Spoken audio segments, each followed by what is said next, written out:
Hello viewers, আসসালামু আলাইকুম। আশাস কিচেনে আপনাদের স্বাগতম। আশা করি সবাই ভালো আছেন। আমিও ভালো আছি আলহামদুলিল্লাহ। আজ আপনাদের জন্য নিয়ে এসেছি কিভাবে খুব সহজ উপায়ে বাসায় বাইরের মুড়ি মাখার স্বাদ পাবেন সেই মশলার রেসিপি নিয়ে। চলুন তাহলে দেখে নিই।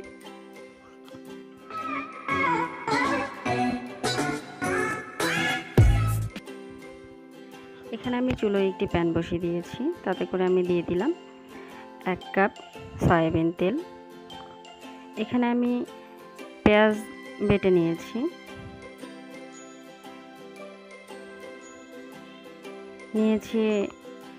সরিষা বাটা,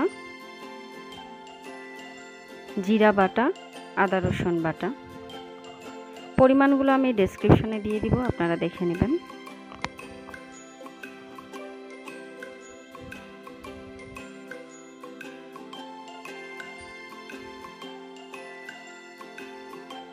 আমার কাছে মনে হলো এখানে তেলটা কম হয়ে গিয়েছে, তাই আমি আবারও 1 কাপ পরিমাণ তেল দিয়েছি। এখানে টোটাল আমি হাফ কেজি তেল নিয়েছি। এরপর আমি দিয়ে দিলাম হলুদ গুঁড়ো 1 চা চামচ, লাল মরিচ গুঁড়ো 1 চা চামচ, ধনে গুঁড়ো 1 চা চামচ, আর এখানে আমি মাংসের মশলা নিয়েছি যেটাতে সব কিছুই আছে,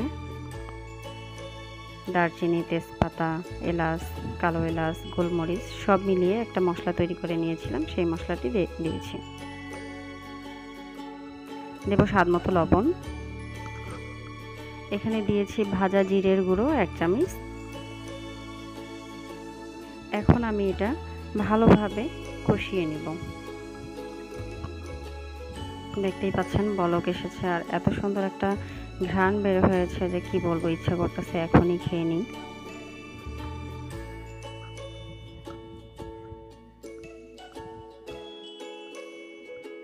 মশলাটা আমার প্রায় হয়ে গিয়েছে।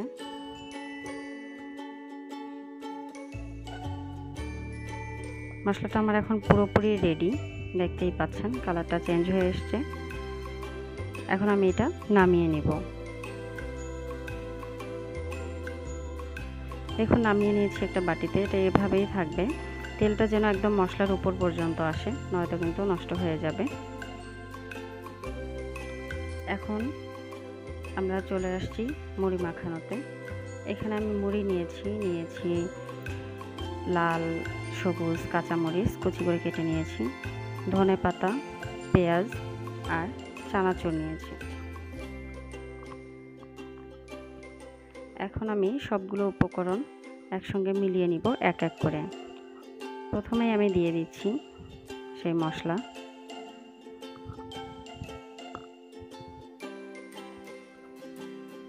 দিয়ে দিচ্ছি কাঁচামরিচগুলো।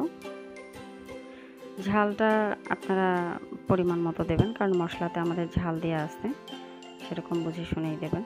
এরপর চানাচুর, পেঁয়াজ কুচি দিয়ে দিলাম ধনে পাতা কুচি। এখন সবগুলো উপকরণ খুব ভালোভাবে মিশিয়ে নিব।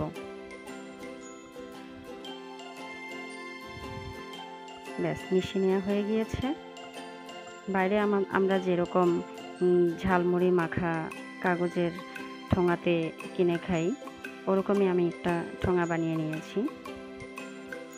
দেখতেই পাচ্ছেন আমার মুড়ি মাখা একদম কমপ্লিট। খেতে অনেক মজা হয়েছে। এটা আপনাদের স্কুলের কথা স্মরণ করিয়ে দেবে আশা করি। ভিডিওটি ভালো লেগে থাকলে অবশ্যই সাবস্ক্রাইব করবেন, লাইক কমেন্ট করে পাশে থাকবেন।